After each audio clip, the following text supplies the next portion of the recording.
The political agenda is to eliminate BP Sara for the 2028 presidential election at all costs.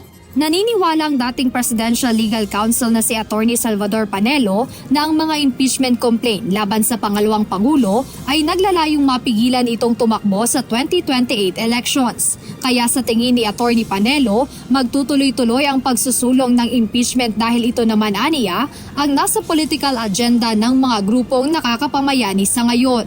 Hindi na rin umano siya nagulat nang mayroong maghain ng impeachment complaints laban kay Vice President Sara Duterte.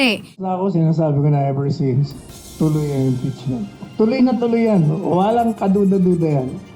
Okay? Hindi mo mababago na yan. Diretso na yan.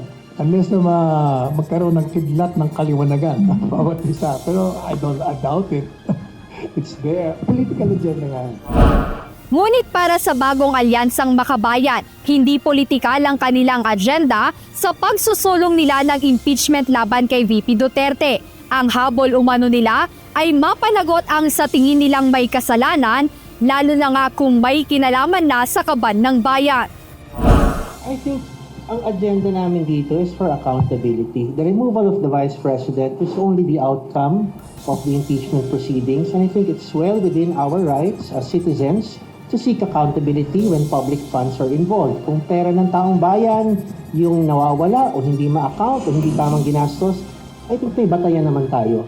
Paliwanag ni Renato Reyes, Secretary General ng Bayan, marami silang nakitang pinagkagastusan na walang kinalaman sa kahit anong confidential activities o information gathering ng Office of the Vice President.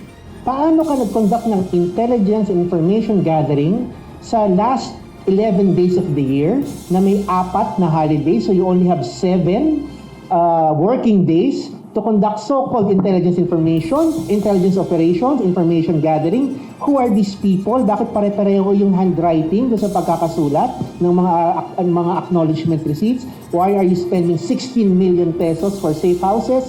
Bakit ka bumibili ng office supplies, tables, and computers that have nothing to do with intelligence operations or information gathering and against the existing guidelines? Samantala, nagpakita rin ng Partido Lakas ng Masa ng suporta sa impeachment laban kay VP Duterte. Ayon sa presidente nito na si Calio de Guzman, ang magagawa lang nila ay ang pagkilos at pagsuporta sa nasabing hakbang. Tindig namin ay yung papa-impeach talaga. Sana hindi lamang si Sara. Kasi marami naman yung mga kurap din sa loob ng Kongreso. Ang problema lang na single out. No? Pero anyway, yan kay Sara dapat suportahan at kung may mga kaso pang ilalabas para din sa iba pa na corrupt din, dapat maisulong. Dagdag pa ni De Guzman na sila ay naniniwala na sapat na ang 2 reklamo o kaso laban sa Vice-Presidente, ngayon na kanila aniyang susuportahan para magtagumpay. Jed Neresina, UNTV News and Rescue. Diyos ang aming sandigan, serbisyo publiko ang aming pinahahalagahan.